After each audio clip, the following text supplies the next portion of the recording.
नमस्कार दोस्तों, मैं हूँ कृति सिंह और आप देख रहे हैं मेरा YouTube channel law easy notes. Law को समझना हो गया है इजी। दोस्तों, आज हम बात करेंगे मोटिव और इंटेंशन के बीच के अंतर की। इन दोनों के बीच के अंतर को आसान भाषा में समझने के लिए वीडियो को एंड तक देखें। तो चलिए स्टार्ट करते हैं। दोस्तों, कई बार हम लोग हेतु और आशय को एक ही समझते हैं, यानी कि मोटिव और इंटेंशन में फ़र्क नहीं जानते हैं, जबकि क्रिमिनल लॉ में मोटिव और इंटेंशन में बहुत बड़ा फ़र्क होता है और हेतु और आशय क्रिमिनल लॉ से संबंधित होते हैं। दोस्तों, कोई कार्य करने के लिए मोटिव यानी कि हेतु हमें उस कार्य को करने की प्रेरणा देता है और उसके लिए हमें उत्साहित करता है। कोई भी कार्य करने के लिए व्यक्ति का कोई ना कोई उद्देश्य अवश्य होता है, जिसे हम मोटिव कहते हैं। दोस्तों, कानूनी भाषा में देखा जाए तो अपराध 4 चरण में पूरा होता है। नंबर 1 होता है हेतु और नंबर 2 आशय, नंबर 3 तैयारी और नंबर 4 होता है प्रयास। दोस्तों, जो पहला चरण होता है उसी को हम हेतु कहते हैं। हेतु यानी कि किसी काम को करने के पीछे का उद्देश्य होता है और मोटिव ही किसी अपराध को करने का कारण उत्पन्न करता है। दोस्तों, जब हम कोई कार्य करते हैं तो उसके पीछे कोई ना कोई उद्देश्य अवश्य होता है। इसी प्रकार अपराध करने के पीछे भी एक उद्देश्य होता है, जिसे हेतु कहा जाता है।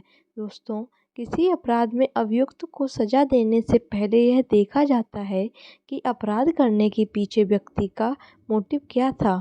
इस आधार पर व्यक्ति को सजा दी जाती है। दोस्तों, जैसे कोई व्यक्ति रोड पर किसी व्यक्ति से लूट करता है और यदि वह लूट करते समय वह व्यक्ति पकड़ा जाता है तो उससे पूछा जाता है कि उसने लूट क्यों की, और इस स्थिति में यदि वह व्यक्ति यह बताता है कि उसकी मां का ऑपरेशन होना है जिसके लिए कुछ रुपए कम पड़ रहे हैं और यह रुपए जमा ना करने पर उसकी मां का ऑपरेशन नहीं होगा, जिससे उसकी मां की मृत्यु हो सकती है, और यदि यह बात उसकी सच है तो उसको दंडित नहीं किया जाएगा, क्योंकि उसने भले ही लूट का अपराध किया हो लेकिन उसके पीछे का उद्देश्य गलत नहीं था। उसने वह लूट मजबूरी में की थी। दोस्तों, आशय हेतु के बाद का दूसरा चरण होता है, जिसमें व्यक्ति किसी गलत कार्य को करने के बारे में सोचता है। यानी कि कोई व्यक्ति यदि चोरी करने के बारे में सोचता है या किसी को चोट पहुंचाने के बारे में सोचता है या फिर किसी के मर्डर करने के बारे में सोचता है, मतलब कोई भी अपराध हो जिसे करने के बारे में वह व्यक्ति सोचता है और यह सोचता है कि इस अपराध को अंजाम कैसे दिया जाए, तो यह उसका आशय होगा। दोस्तों, अपराध के लिए जो गलत आशय होता है उसी को दुराशय कहा जाता है, यानी कि दोषपूर्ण आशय। दोस्तों, जैसे कोई व्यक्ति बदले की भावना से किसी को मारने की प्लानिंग करता है, तो जो बदले की भावना है वह उस व्यक्ति का हेतु होगा, यानी कि मोटिव, और जो प्लानिंग कर रहा है कि उस व्यक्ति को कैसे नुकसान पहुंचाया जाए, तो वह व्यक्ति का आशय होता है, यानी कि दुराशय। इसके बाद वह व्यक्ति उस अपराध को करने की तैयारी में जुट जाता है और उसके बाद वह अपराध करने का प्रयास करता है।